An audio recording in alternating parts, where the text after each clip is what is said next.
Hi friends, நான் உங்கள் Varadaraja and welcome to our channel. இன்னைக்கு நம்ம episode 503 subscribers real life ghost experience தாங்க வந்து பார்க்க போகிறோம். காதல் எல்லா மனிதர்களுக்கும் வர வேண்டிய ஒரு விஷயந்தான். ஆனால் அந்த காதல் மனிதர்களுக்கு வர்றதுக்கு பதிலாக ஏதாவது ஒரு அமானுஷத்துக்கோ இல்லை ஜின்னுக்கோ வந்தது அப்படின்னா அப்போது அந்த ஜின் இல்லைனா அமானுஷம் காதலிக்கிற பர்சன் இருக்காங்க இல்லையா, அவங்களுடைய வாழ்க்கை எப்படி பயங்கரமாக மாறும் அப்படின்றத மட்டும் கொஞ்சம் யோசிச்சு பாருங்கள். ஏன்னா இன்றைக்கி நீங்கள் பார்க்க போகிற நிகழ்வில் அப்படிப்பட்ட மிகவும் சுவாரஸ்யமான சம்பவம் தாங்க காத்துக்கிட்டு இருக்கு. இந்த சம்பவத்தை நீங்கள் பார்க்குறதுக்கு முன்னாடி நீங்கள் நம்ம சேனலுடைய புதிய பார்வையாளராக இருந்தாலும் சரி, இல்லைனா நம்மளுடைய சேனல் பார்த்துட்டு இருக்கீங்க, சப்ஸ்கிரைப் பண்ணாம பார்த்துட்டு இருக்கீங்க அப்படின்னா தயவு செய்து சப்ஸ்கிரைப் பண்ணிக்கோங்க. கூடவே இருக்கிற பெல் ஐகானை கிளிக் பண்ணிக்கோங்க. அப்பதான் நான் எவ்ரி ஆல்டர்னேட்டிவ் டே போடுற வீடியோ உங்களால உடனே பார்க்க முடியும். இப்போ வாங்க ஸ்ட்ரெயிட்டா வீடியோக்குள்ள போலாம்.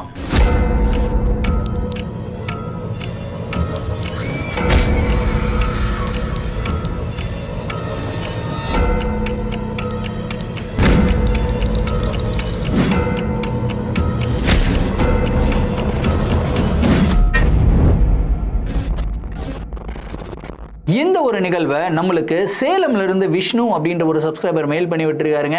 இந்த ஒரு அமானுஷமான நிகழ்வு அவருடைய வாழ்க்கையில் நடந்தது கிடையாது, ஆனால் அவருடைய அம்மாவுக்கு நடந்த ஒரு நிகழ்வு அப்படின்னு வந்து சொல்லியிருக்காரு. இந்த நிகழ்வு கிட்டத்தட்ட 30 வருடங்களுக்கு முன்னாடி நடந்ததாங்க. சரி, கதையுடைய ஸ்டார்டிங்லேருந்தே வர ஆரம்பிப்போமே. விஷ்ணு வந்து பார்த்திங்கன்னா சேலமை சேர்ந்தவர். அவர் வந்து சின்ன வயசுலேருந்தே அங்கே தான் வந்து வளர்றாரு. இப்போ வரைக்கும் அங்கே தான் வந்து வாழ்ந்துக்கிட்டும் இருக்காங்க. ஸோ அவங்களுடைய குடும்பத்தில் வந்து பார்த்திங்கன்னா அம்மா, அப்பா, அப்புறம் விஷ்ணுவோடைய தம்பி பகீரதன். ஸோ இந்த 4 பேர் தான் வந்து கொண்ட குடும்பம். ஸோ 4 பேரும் ஹாப்பியாக தான் வாழ்ந்து வராங்க. விஷ்ணுவோட அப்பா வந்து பார்த்தீங்கன்னா இங்கே சேலமில் நிறையா ஒர்க் எல்லாமே பண்ணியிருக்காரு. ரொம்ப லோவர் மிடில் கிளாஸ் குடும்பம் அப்படின்ற ஒரு காரணத்தினால அவங்களால குடும்பத்தோடைய சுமையை தாங்க முடியல. அவங்களுக்கு எக்ஸ்பென்சஸ் எவ்வளோ இருக்கோ அவ்வளோ அளவுக்கு சம்பாதிக்க முடியல அப்படின்ற ஒரு காரணத்தினால அவர் வந்து அப்ராடு போக வேண்டிய ஒரு சூழ்நிலை. ஸோ இங்கே யார் இருக்காங்கன்னு கேட்டிங்கன்னா அவங்க அம்மா, அதுக்கப்புறம் விஷ்ணு, அதுக்கப்புறம் அவருடைய தம்பி 3 பேர் மட்டும் சேலம்ல அவங்களுடைய வீட்டில் வாழ்ந்தும் வராங்க. கிட்டத்தட்ட 1 வருஷம் வந்து வாழ்ந்து வராங்க. எந்த விதமான ஒரு பிரச்சனையும் இல்லாமல் நார்மலாக தான் போயிட்டு இருந்திருக்கு. ஸோ 1 வருஷம் கழிச்சு வந்து பார்த்தீங்கன்னா கொஞ்சம் லைட்டாக அவங்களுடைய ஃபேமிலி அந்த ஃபினான்சியல் சுச்சுவேஷன் சொல்லுவோம் இல்லையா, ஸோ கொஞ்சம் கொஞ்சமாக வந்து படிப்படியாக மேலே வந்துக்கிட்டு இருந்தாங்க.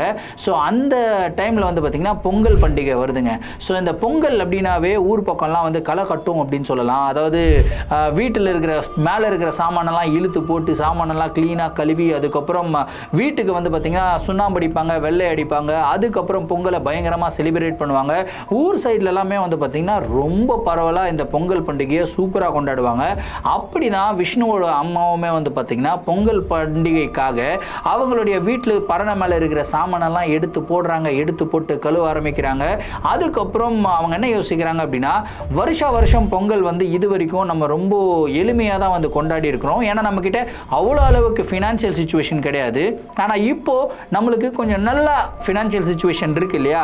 ஸோ நம்மளுடைய குடும்பம் 3 பேர் மட்டும் பொங்கலை கொண்டாடாமல் என்னுடைய தங்கச்சி வீட்டாரையும் சேர்த்து வச்சு நம்ம வந்து ஒரு மிகப்பெரிய ரேஞ்சில் பொங்கலை கொண்டாடலாம் அப்படின்ற ஒரு முடிவு எடுக்கிறாங்க.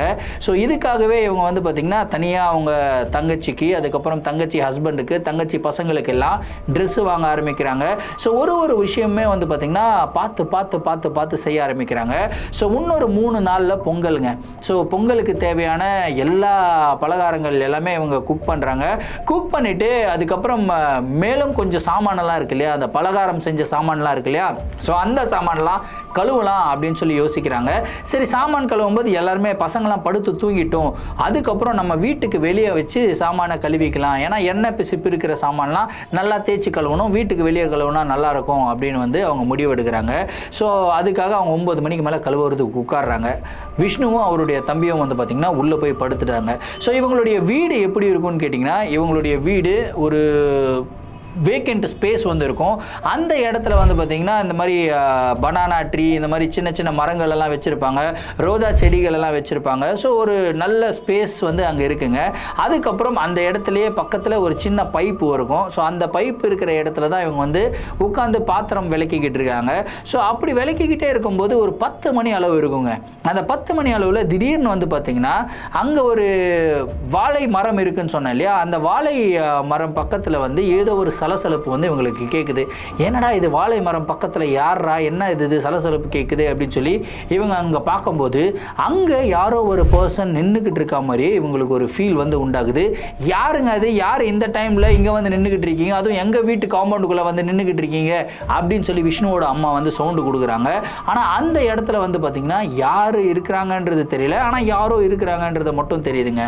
அப்படியே மெதுவாக டார்ச் லைட்டை எடுத்து டார்ச் அடிக்கிறாங்க.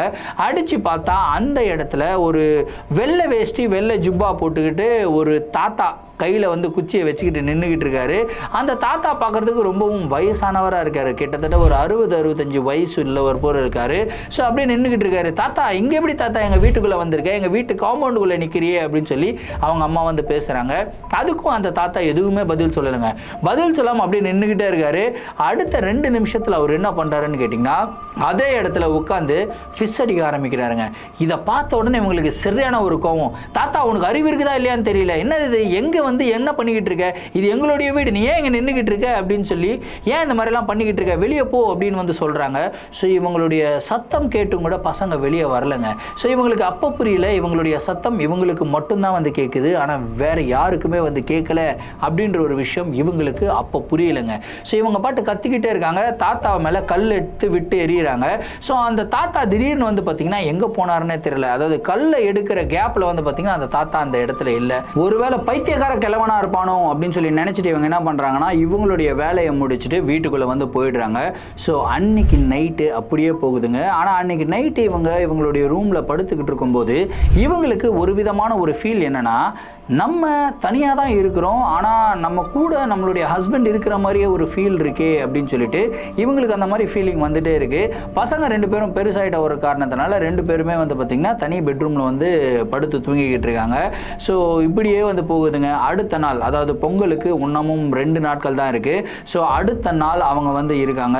ஸோ அடுத்த நாள் காலையில் முழுவதும் வந்து பார்த்திங்கன்னா இவங்களுக்கு அதே மாதிரி ஒரு ஃபீல், அதாவது யாரோ இவங்களை வந்து நோட்டம் விட்டுக்கிட்டு இருக்கிற மாதிரியும், யாரோ இவங்க கூடவே இருக்கிற மாதிரியும், இவங்களை பார்த்துக்கிட்டே இருக்கிற மாதிரியும் அந்த ஃபீல் இருக்குது தெரியுமா, அந்த ஒரு ஃபீல் வந்து பார்த்திங்கன்னா இவங்களுக்கு இருந்துக்கிட்டே இருக்குங்க. சரி, அதெல்லாமே வந்து நம்ம மனசில் போட்டு குழப்பிக்க கூடாது, நம்ம லோன்லியாக இருக்கிறதுனால தான் நம்மளுக்கு இப்படியெல்லாம் ஃபீல் ஆகுது அப்படின்னு சொல்லிட்டு இவங்க ஃப்ரீயாக விடுறாங்க. அன்னைக்கு நைட்டு வருது. நைட்டும் வழக்கம் போல் பசங்க என்னென்னா சீக்கிரமாக சாப்பிட்றாங்க. சாப்பிட்டு போய் படுத்து அவங்களுடைய பெட்ரூமில் படுத்து தூங்கிடுறாங்க. அதுக்கப்புறம் இவங்க வேலையெல்லாம் முடிச்சுட்டு ஒரு 9:30 மணி அளவு தான் இவங்களுடைய பெட்ரூமுக்குள்ளே என்டர் ஆகிருக்காங்க. ஸோ பெட்ரூமுக்குள்ளே என்டர் ஆன உடனே இவங்க வந்து கதவை தாப்பால் போடுறாங்க. தாப்பால் போட்டுட்டு இந்த பக்கம் திரும்புகிறாங்க. திரும்பின உடனே ஒரு மிகப்பெரிய ஷாக். என்னன்னு கேட்டிங்கன்னா, அந்த கிழவன் ஒருத்தன் வெளியே நின்றுக்கிட்டு இருந்தான் இல்லையா, அந்த ஒரு கிழவன் வந்து பார்த்திங்கன்னா இப்போ இவங்களுடைய பெட்டு மேலே உட்காந்துக்கிட்டு இருக்காங்க. அந்த கிழவனை பார்த்த உடனே இவங்களுக்கு சரியான ஒரு கோவம். ஏய் தாத்தா இங்கே எப்படி வந்த, என்ன நீ வீட்டுக்குள்ளெல்லாம் வந்து உட்காந்துக்கிட்டு இருக்க, வெளியே போ வெளியே போ அப்படின்னு வந்து சொல்கிறாங்க. அதுக்கு அந்த கிழவன் ஒரு மாதிரி ஒய்யாரமாக பெட்டில் படுத்துக்கிட்டு அப்படியே இவங்களை ரசிச்சுக்கிட்டே இருக்கிறாங்க. இவங்களுக்கு இன்னமும் கோபம் அதிகமாகுதுங்க. கோபம் அதிகமாகி கையில் வந்து இந்த தண்ணி சொம்பு வச்சுருக்காங்க. தண்ணி சொம்பு விட்டு அடிக்கிறாங்க. அந்த கிழவன் என்னமோ அசால்ட்டாக தண்ணி சொம்பு அப்படி கையில் பிடிக்கிறாங்க. கையில் பிடிச்சி கீழே வந்து வைக்கிறான். அதுக்கப்புறம் ஏமா அடிக்கிற, உன்னை அன்பாக பார்க்கலான்னு வந்தால் நீ என்னமோ என்னை அடிச்சுக்கிட்டே இருக்கிறியே, 2 நாளாக உன்னையே பார்த்துக்கிட்டு இருக்கேன், உன்னையே வாட்ச் பண்ணிக்கிட்டு இருக்கேன், இதெல்லாம் உனக்கும் தெரியும், ஆனால் தெரியாத மாதிரியே நடிக்கிறியே அப்படின்னு வந்து சொல்கிறாப்புல. இதை கேட்ட உடனே இவங்களுக்கு இன்னமும் சரியான ஒரு கோவம். யோ இரியா, என் பசங்களை கூப்பிட்றேன், என் பசங்க தூங்குறாங்கன்னு நினச்சியா, நான் கூப்பிட்டேன்னா ஓடி வந்து உன்னை செம்மட்டி அடிப்பாங்க அப்படின்னு சொல்லிட்டு இவங்க கத்தி 2 பசங்களையும் வந்து கூப்பிடுறாங்க. அப்போ தான் இவங்களுக்கு ஒரு விஷயம் ரியலைஸ் ஆகுது.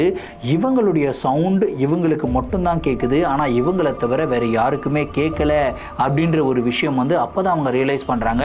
அதுக்கப்புறம் அவங்க வந்து அழுக ஆரம்பிக்கிறாங்க. அந்த கிழவன் மெதுவாக எழுந்துக்கிறாங்க.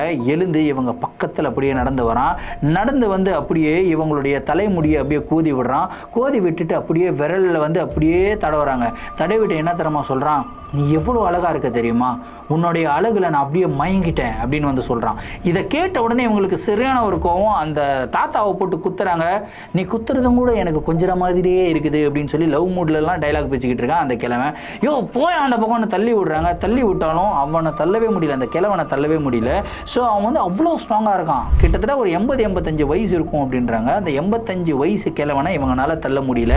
ஸோ அந்த அளவுக்கு வந்து அந்த தாத்தா வந்து ஸ்ட்ராங்காக இருக்கிறாப்புலங்க. அதுக்கப்புறம் இவங்க அழுக ஆரம்பிக்கிறாங்க. கதவை ஓப்பன் பண்ணுறாங்க. தாப்பாலாம் திறந்துட்டாங்க. கதவை ஓப்பன் பண்ணுறாங்க. கஷ்டப்பட்டு முயற்சி பண்ணி ஓப்பன் பண்ணுறாங்க. ஆனால் கதவை ஓப்பன் பண்ண முடியல. அழுதுகிட்டே இருக்கிறாங்க. அப்போ தான் அந்த கிழமை பக்கத்தில் வந்து அப்படியே முடியை கோதி விட்டுட்டு என்ன தெரியுமா சொல்கிறான், கதவை நீ நினச்சா ஓப்பன் பண்ண முடியாது, நான் நினச்சா தான் கதவை ஓப்பன் பண்ண முடியும். நான் என்ன நினைக்கிறேனோ அதுதான் இந்த ரூமுக்குள்ளே நடக்கும், அதுதான் நீயும் செய்வ அப்படின்னு சொல்லிட்டு அவங்க வந்து வேறு விதமாக, அதாவது வில்லத்தனமாக வந்து பேசுகிறாங்க. இந்த மாதிரி ஒரு நிகழ்வில் இருக்கும்போது இவங்களுடைய ஹார்ட் பீட்டெல்லாம் பயங்கரமாக ரேஸ் ஆகுது. அதுக்கப்புறம் மெதுவாக அந்த கிழமை வந்து பார்த்திங்கன்னா கையை அப்படி அந்த டோர் மேலே வச்சுருக்கான். மெதுவாக பக்கத்தில் வரும்போது இவங்களுக்கு ஹார்ட் பீட் பயங்கரமாக ரேஸ் ஆயிடுச்சு, பிபியும் பயங்கரமாக ரேஸ் ஆயிடுச்சு. அதுக்கப்புறம் என்ன ஆச்சுன்னு தெரியல, இவங்க அப்படியே மயக்கம் போட்டு கீழே விழுந்துட்டாங்க. அடுத்த நாள் காலையில் ஒரு 9 மணி அளவில் வந்து பார்த்திங்கன்னா இவங்களுடைய டோர் திறக்கப்படுது. அப்போ யார் வராங்கன்னு கேட்டிங்கன்னா இவங்களுடைய பசங்க 2 பேரும் உள்ளே வராங்க. உள்ளே வந்து அம்மா என்னம்மா ஆச்சு அப்படின்னு சொல்லி எழுப்புறாங்க. இவங்க கண் முழிச்சு பார்க்குறாங்க, பயத்தோட கண் முழிக்கிறாங்க. கண் முழிச்சு பார்த்தா இவங்க வந்து இவங்களுடைய பெட்டில் படுத்துக்கிட்டு இருக்காங்க. இவங்களை வந்து சுற்றி முற்றி பார்க்குறாங்க, எதுவுமே எந்த ஒரு இன்சிடெண்ட்டும் நடந்த மாதிரி இல்லை, பெட்டில் படுத்துக்கிட்டு இருக்காங்க. இவங்களுக்கு மனசெல்லாம் ஒரே ஒரு ஃபீல், என்னடா இது நம்மளுக்கு நைட் என்னென்னமோ நடந்த மாதிரி இருந்தது, அந்த தாத்தா வந்து என்னென்னமோ என்கிட்ட பேசின மாதிரி இருந்தது, ஆனால் இது எதுவுமே நடந்ததா நடக்கலையா அப்படின்னே தெரியலையே, இந்த மாதிரி விஷயத்தெல்லாம் எப்படி பசங்க கிட்ட சொல்கிறது அப்படின்னு சொல்லிட்டு அவங்க ஒரு மாதிரி மனக்குழப்பத்திலே இருந்தாங்க. பசங்களுக்கு என்னென்னா பொங்கல், மாட்டு பொங்கல் அப்போ வந்து சித்தி பசங்க எல்லாருமே வந்துடுவாங்க, ஜாலியாக என்ஜாய் பண்ணலாம் அப்படின்ற ஒரு ஹாப்பினஸில் அவங்க இருக்காங்க. அவங்க பாட்டுக்கு ஜாலியாக விளையாடிக்கிட்டு இருக்காங்க. அன்னைக்கு ஃபுல்லாக வந்து பார்த்திங்கன்னா இவங்க அதே திங்கிங்கில் வந்து இவங்களுடைய டைமை ஸ்பெண்ட் பண்ணிக்கிட்டு இருக்காங்க. சரி, அன்னைக்கு நைட்டும் வருதுங்க. நைட்டு இவங்களுக்கு பயம் வந்து உண்டாகுது. ஐயோ இன்னைக்கு நைட்டும் அந்த மாதிரி ஏதாவது ஆயிடுச்சுன்னா என்ன பண்ணுறது அப்படின்னு சொல்லி பயத்திலே வந்து இருக்கிறாங்க. அதுக்கப்புறம் இவங்க வந்து பார்த்திங்கன்னா பசங்க போய் படுத்து தூங்க போயிடுறாங்க. அவங்க தூங்கிடுறாங்க. மெதுவாக இவங்க வந்து இவங்களுடைய ரூமுக்குள்ளே என்ட்ரு ஆகுறாங்க. ரூமுக்கு கதவை திறந்துட்டு அப்படியே எட்டி பார்க்குறாங்க. ரூமுக்குள்ளே அந்த கிழமை இருக்கிறானா அப்படின்னு எட்டி பார்க்குறாங்க. ஆனால் ரூமுக்குள்ளே அந்த கிழமை வந்து இல்லை. அப்பாடா அந்த கிழமை இல்லைடா அப்படின்னு சொல்லிட்டு கதவை சாத்துறாங்க. இந்த தடவை தாப்பால் போடல, வெறுமனே சாத்தி வைக்கிறாங்க. சாத்தி வச்சுட்டு போயிட்டு இவங்களுடைய பெட்டில் உட்காடுறாங்க. இப்பயும் வந்து சுற்றி முற்றி பார்க்குறாங்க, அந்த கிழமை எங்கேயாவது இருக்கிறானான்னு பார்க்குறாங்க. எங்கேயுமே இல்லை. கம்முன்னு படுத்துக்கிறாங்க. கொஞ்ச நேரம் நல்லா தூங்கிடுறாங்க. கிட்டத்தட்ட ஒரு 1-1.5 மணி நேரம் நல்லா தூங்கிடுறாங்க. ஒரு 12 மணி அளவு இருக்குங்க. 12 மணி அளவில் வந்து பார்த்திங்கன்னா இவங்களை யாரோ கட்டி பிடிக்கிற மாதிரி, பக்கத்தில் உட்காந்து கட்டி பிடிக்கிற மாதிரி ஒரு ஃபீல் இவங்களுக்கு உண்டாகுதுங்க. கண்ணு முழிச்சு பார்த்தா உண்மையிலேயே இவங்களுடைய கை மேலே வந்து பார்த்திங்கன்னா ஒரு வயசான கையை வந்து பார்க்குறாங்க. பார்த்த உடனே தடா பொண்ணான கையை தட்டி விட்டு எழுந்து இந்த பக்கம் வந்து பார்த்தா அந்த ஒரு கிழமை இவங்க பெட்டில் இவங்க பக்கத்திலே வந்து படுத்துக்கிட்டு இருக்காங்க. இதை பார்த்த உடனே இவங்களுக்கு சரியான ஒரு கோபம், பயம், அதே மாதிரி ஆத்திரம், அப்படியே வந்து கையில் இருக்கிற பொருள் எல்லாம் தூக்கி அந்த கிழமை மேலே விட்டு எறிகிறாப்புல. ஆனால் அந்த கிழமை என்ன பண்ணுறான் அப்படின்னா அப்படியே இப்படி அப்படியே நம்ம தலைவர் வந்து ஸ்டைல் பண்ணுவார் இல்லையா, அந்த மாதிரி ஸ்டைல் பண்ணுறாங்க. அப்படியே ஒரு பொருளும் வந்து இந்த பக்கம் பறக்குது, அந்த பக்கம் பறக்குது, அந்த பக்கம் பறக்குது. இவங்க கத்துறாங்க. ஆனால் ஆப்வியஸாக இவங்களுக்கும் தெரியும் இவங்க கத்துறது இவங்களுக்கு மட்டும்தான் கேட்கும், வெளியே எதுவுமே கேட்காதுன்னு சொல்லி. அதுக்கப்புறம் இவங்க திரும்பியும் இந்த டோர் பக்கத்தில் ஓடுறாங்க. டோர் இந்த வாட்டி தான் தாப்பால் போடலையே, திறக்கிறாங்க. ஆனால் டோர் திறக்கலைங்க. டோர் அப்படியே யாரோ டைட்டாக பிடிச்சிக்கிட்டு இருக்க மாதிரி அப்படியே லாக் ஆகிருக்குங்க. அதுக்கப்புறம் இவங்க அழுக ஆரம்பிக்கிறாங்க. அழுதுட்டு அந்த கிழவங்கிட்ட என்னையா வேணும், ஏன் என்ன இந்த மாதிரி டார்ச்சர் பண்ணுற, நீ யார், எப்படி என்னுடைய ரூமுக்குள்ளே வர அப்படின்னு சொல்லி அழுதுகிட்டே இருக்காங்க. அதுக்கு அந்த கிழவன் என்ன தெரியுமா சொல்கிறான், எனக்கு உன்னை ரொம்ப பிடிச்சிருச்சு, உன் கூடவே நான் வாழணும் அப்படின்னு சொல்லி ஆசைப்படுறேன், உன் கூடவே இருக்கணும்னு ஆசைப்படுறேன், இதுக்கு நீ ஒத்துப்பியா, ரெடியாக இருப்பியா அப்படின்னு சொல்லி கேட்குறாங்க. இதை கேட்ட உடனே இவங்களுக்கு சரியான ஒரு உனக்கு கொஞ்சமாவது அறிவு இருக்கா, கிட்டத்தட்ட 80-85 வயசு, என்னோட தாத்தா வயசே அவனுக்கு, இந்த வயசுல இருந்துக்கிட்டு இந்த மாதிரிலாம் பேசுறியே, அதுக்கப்புறம் எனக்கு கல்யாணம் வேறு ஆகிடுச்சு, எனக்கு 2 பசங்க இருக்காங்க, தயவு செய்து இங்கேருந்து போயிடு, என்னுடைய வாழ்க்கையை கெடுக்காது அப்படின்னு சொல்லிட்டு பயங்கரமாக அழுகுறாங்க. அழுகும்போது அந்த கிழவன் என்ன தெரியுமா சொல்கிறான், ஓ எனக்கு வயசாயிருச்சு அதுதான் உனக்கு பிரச்சனையா, அதுதான் ஒரு மேட்ரே இல்லை, ஜஸ்ட் ஒரு 2 மினிட்ஸில் இப்போ பாரு என்ன நடக்குதுன்னு சொல்லிட்டு என்ன பண்ணுறான், பட்டுன்னு அப்படி கிளாப்பாக தட்டுறான். எப்படி மூஞ்சி முன்னாடி வந்து இப்படி கிளாப்பாக தட்டுறான். இப்படி கிளாப் தட்டும்போது நம்மளுடைய கண்ணை மூடுவோம் இல்லையா, அந்த மாதிரி அவங்க கண்ணை மூடுறாங்க. கண்ணை மூடிட்டு திறந்து பார்த்தா இவங்களுக்கு முன்னாடி வந்து பார்த்திங்கன்னா ஒரு 20-23 இயர்ஸ் உள்ள ஒரு பையன் வந்து நின்றுக்கிட்டு இருக்காப்புல. பார்க்கறதுக்கு அவ்வளோ அழகாக இருக்கிற ஒரு பையன், அப்படியே வந்து ஒரு ஜிப்பாலாம் போட்டுட்டு, ஒயிட் கலர் ஜிப்பா போட்டுட்டு, ரெட் கலரில் ஸ்கார்ஃப்லாம் போட்டுட்டு அவ்வளோ அழகாக வந்து நின்றுக்கிட்டு இருக்காங்க. அந்த பையனுடைய ஃபேஸ்லேருந்து இவங்களுடைய கண்ணை எடுக்கவே முடியல, அந்த அளவுக்கு அழகு. அதாவது ஒருத்தங்களை பார்த்த உடனே நம்ம வந்து வசீகரித்து இழுக்கப்படுவோம் இல்லையா, அந்த மாதிரி ஒரு அழகான ஒரு பையன் வந்து நின்றுக்கிட்டு இருக்கான். அந்த பையன் வந்து என்ன நம்ம பேசுகிறான், இப்போது இந்த எங்கு போதுமா உங்களுக்கு, இவ்வளோ அழகாக இருந்தால் உங்களுக்கு பிடிக்குமா அப்படின்னு சொல்லி பேச ஆரம்பிக்கிறான். இப்பவும் இவங்க வந்து பார்த்திங்கன்னா அழுகுறாங்க. இல்லை எனக்கு யாராக இருந்தாலும் வேணாம், தயவு செய்து போயிடுங்க போயிடுங்க போயிடுங்கன்னு அழுதுகிட்டே இருக்காங்க. திரும்பவும் இவங்களுடைய பிபி வந்து பயங்கரமாக ரேஸ் ஆகுது. ரேஸ் ஆன அடுத்த செகண்ட் வந்து பார்த்திங்கன்னா திரும்பவும் இவங்க மயக்கம் போட்டு கீழே விழுகிறாங்க. அடுத்த நாள் காலையில் 9 மணிக்கு இவங்க பசங்க வந்து கதவை திறக்கிறாங்க. கதவை திறந்து உள்ளே வராங்க. வழக்கம் போல் இவங்க பெட்டு மேலே தான் படுத்து தூங்கிக்கிட்டு இருக்காங்க. வந்து பசங்க எழுப்புறாங்க. பயத்தில் இவங்க வந்து எழுந்து திரும்பி பார்க்குறாங்க. யாருமே இல்லை. அதுக்கப்புறம் பசங்க 2 பேரும் என்ன சொல்கிறாங்க அப்படின்னா, அம்மா இந்த மாதிரி நான் வெளியே போயிட்டு விளையாடிட்டு வரோமா அப்படின்னு சொல்லி போயிடுறாங்க. ஆனால் அதுக்கப்புறம் கூட இவங்களுக்கு ஒரே பயம். வீட்டில் தனியாக இருக்கவே முடியல. என்னடா இந்த மாதிரிலாம் நடக்கும்போது எப்படிடா நம்மளால் தனியாக இருக்க முடியும் அப்படின்ற மாதிரி ஒரு ஃபீல். அந்த பயத்திலே இருக்கிறாங்க. அப்படியே இவங்க பயத்திலே இருக்கும்போது இவங்களால சரியாக கான்சன்ட்ரேட் பண்ணவே முடியல. தலை சுற்றிக்கிட்டே இருக்குங்க. சரி கொஞ்ச நேரம் படுத்து தூங்கலாம் அப்படின்னு சொல்லி திரும்ப கொஞ்ச நேரம் படுத்து தூங்குறதுக்காக இவங்களுடைய பெட்ரூமுக்குள்ளே போயிருக்காங்க. படுத்திருக்காங்க. யாருமே இல்லை. கிட்டத்தட்ட ஒரு மணி நேரத்தில் வந்து பார்த்திங்கன்னா இவங்களுடைய காலை யாரோ பிடிக்கிற மாதிரி ஒரு ஃபீல். அந்த ஒரு ஃபீல் வந்த உடனே இவங்க கண்ணு முழிச்சு பார்க்குறாங்க. முன்னாடி வந்து பார்த்திங்கன்னா அந்த பையன் ஒருத்தன் சொன்னால அழகான ட்ரெஸ், ஒயிட் கலர் ஜுப்பா, ரெட் கலர் ஸ்கார்ஃப் போட்டு ஒரு பையன், அதே ட்ரெஸ் போட்டு முன்னாடி ஒரு உருவம் நிற்குது. ஆனால் இந்த தடவை அந்த உருவத்துடைய முகம் வந்து ரொம்பவும் கோரமாக இருக்குது. அந்த முகத்தை பார்க்கவே இவங்களால முடியல. ரொம்ப அருவருப்பாக இருக்குங்க. அந்த ஒரு முகம் வந்து இவங்களை பார்த்து சிரிக்க ஆரம்பிக்குது. ரொம்ப வில்லத்தனமாக சிரிச்சுட்டு, உனக்கு கிழவனுடைய முகமும் பிடிக்கல, சின்ன பையனுடைய முகமும் பிடிக்கல, அதுதான் என்னுடைய ஒரிஜினல் முகத்திலேயே நான் வந்துட்டேன். இப்போ நான் உன் கூட இருக்க போகிறேன். உன் வாழ்க்கையில் என்னை தவிர வேறு யாருமே இருக்க முடியாது அப்படின்ற மாதிரி ஒரு வில்லத்தனமான ஒரு பேச்சு. அதுக்கப்புறம் அப்படியே கீழே இருந்து எகிரி பெட்டு மேலே குதிக்கிறாங்க. அந்த ஒரு உருவம் பெட்டு மேலே குதித்த உடனே கத்துறாங்க, கதறாங்க. அந்த கத்துறதுல திரும்பியும் இவங்க மயக்கம் போட்டு கீழே விழுந்துடுறாங்க. அதுக்கப்புறம் ஈவினிங்காக தான் வந்து பசங்க விளையாடி முடிச்சுட்டு வராங்க. அம்மான்னு கூப்பிடுறாங்க. இவங்களுக்கு தான் மயக்கத்தில் இருக்காங்களே, ஒன்றுமே தெரியாது. கரெக்டாக அந்த பையன் வந்து, அதாவது விஷ்ணு இருக்கார் இல்லையா, என்னது இது அம்மா வந்து 2-3 நாளாக ரொம்ப வியர்டாக இருக்காங்களே, இந்த மாதிரிலாம் மத்தியான நேரத்துலலாம் படுத்து தூங்க மாட்டாங்களே அப்படின்னு சொல்லிட்டு ரூமுக்குள்ளே வராப்பில் அம்மா படுத்து தான் தூங்கிக்கிட்டு இருக்காங்க. திரும்பியும் எழுப்புறான். எழுப்பிட்டு என்னம்மா ஆச்சு அப்படின்றான். இல்லை எனக்கு உடம்பு சரியில்லாத மாதிரி இருக்குது, நாளைக்கு சித்தி வந்துடுவாங்க இல்லையா, சித்திக்கிட்ட நான் வந்து பேசணும்டா அப்படின்னு வந்து சொல்கிறாங்க. சரிம்மா அப்படின்னு சொல்லிட்டு பையனுமே வந்து விளையாட போய்ட்றான். அடுத்த நாள் இவங்களுடைய தங்கை வந்து வராங்க. தங்கையை கூப்பிட்டுட்டு ஸ்ட்ரெயிட்டாக ரூமுக்குள்ளே போகிறாங்க. ரூமுக்குள்ளே போயிட்டு தாப்பால் போட்டுக்கிறாங்க. விஷ்ணு வந்து என்னம்மா ஆச்சு அப்படின்னு சொல்லி கேட்குறாங்க. இல்லைடா நீ விளையாட போ அப்படின்னு சொல்லி சொல்கிறாங்க. விஷ்ணு வந்து என்னன்னா ஏதோ ஒரு பிரச்சனை இருக்குது அப்படின்றத மட்டும் புரிஞ்சுக்கிறாரு. ஏன்னா கொஞ்சம் பெரிய பையன். ஆனால் என்ன பிரச்சனை அப்படின்றது வந்து தெரியல. அம்மாவும் வந்து சொல்லலை. ஆனால் அம்மா ரொம்ப கவலையாக இருக்காங்க. என்ன பிரச்சனைன்னு தெரிஞ்சுக்கணும்னு சொல்லிட்டு அவங்க அம்மாவும் சித்தியும் பேசுகிறத வந்து ஒட்டு கேட்குறாருங்க. அப்போ தான் அவங்க அம்மா அவங்களுக்கு நடந்த எல்லா விஷயத்தை பற்றியும் வந்து பார்த்திங்கன்னா அவங்க தங்கை கிட்ட வந்து சொல்கிறாங்க. இதை கேட்ட உடனே விஷ்ணுவே பயங்கர ஷாக் ஆகுறாரு. இதுக்கு எப்படி ரிலீஃப் கொடுக்க முடியும்? ஏன்னா ஒரு மனுஷனாக இருந்தால் கண்டிப்பாக சண்டை போடலாம், அடிக்கலாம், துரத்தி விடலாம். ஆனால் வந்து இருக்கிறது ஒரு ஆன்மாவா ஜின்னா எதுவுமே இவங்களுக்கு தெரியாது. அப்படி இருக்கும்போது எப்படி இதிலிருந்து அம்மாவை காப்பாற்றுறதுன்னு தெரியாமல் விஷ்ணு வந்து குழம்பி போயிருந்தாங்க. அப்போ தான் அவங்க சித்தி வந்து அவங்க அம்மா கிட்ட சொல்கிறாங்க, எனக்கு தெரிஞ்ச ஒருத்தர் மௌல்வி ஒருத்தர் இருக்கார், அவர் வந்து இந்த பேய் ஓட்டும் சடங்குகள்லாம் பண்ணுவார், அவரை வந்து கூட்டிகிட்டு வந்து கேட்கலாம் அப்படின்னு சொல்லிட்டு அவரை கூட்டிகிட்டு வராங்க. அவரை கூட்டிகிட்டு வந்த உடனே வந்து சொல்லிடுறாரு, இந்த மாதிரி இந்த வீட்டுக்குள்ளே ஒரு ஜின்னுடைய வாசம் இருக்குங்க. அந்த ஜின் எதுக்காக இந்த வீட்டுக்குள்ளே வந்திருக்கு அப்படின்னா, இந்த மாதிரி உங்களுடைய அழகை பார்த்து அந்த ஜின் ரொம்ப மயங்கிருச்சு, உங்களை அந்த ஜின்னுக்கு ரொம்ப பிடிச்சிருச்சு, அதனால அந்த ஜின் வந்து உங்கள் கூடவே இருக்கணும்னு ஆசைப்படுது அப்படின்னு வந்து சொல்கிறாங்க.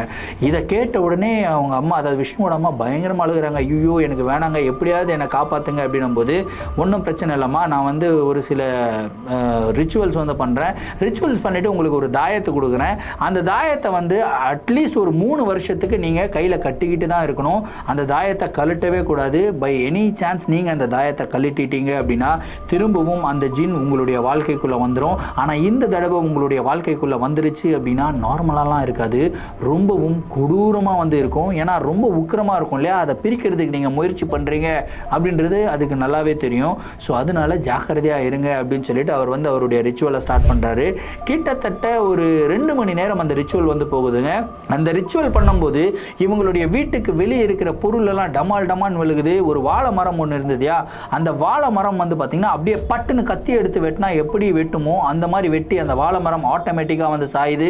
அதுக்கப்புறம் வீட்டுக்குள்ளே இருக்கிற பொருளெல்லாம் டமால் டமால்னு விழுகுது. கிட்டத்தட்ட ஒரு 2 மணி நேரம் இந்த மாதிரி கொடூரமான நிகழ்வுகள் எல்லாம் அந்த வீட்டில் நடந்துக்கிட்டே இருக்குங்க. 2 மணி நேரம் கழித்து அப்படியே ஒரு சாந்தமான ஒரு நிலை, அப்படியே ஒரு மயான அமைதி அப்படின்னு சொல்லலாம். அந்த மாதிரி அமைதி வந்து வந்துருச்சு. அதுக்கப்புறம் விஷ்ணுவோடைய அம்மா கையில் வந்து அந்த தாயத்தை கட்டி விடுறாங்க.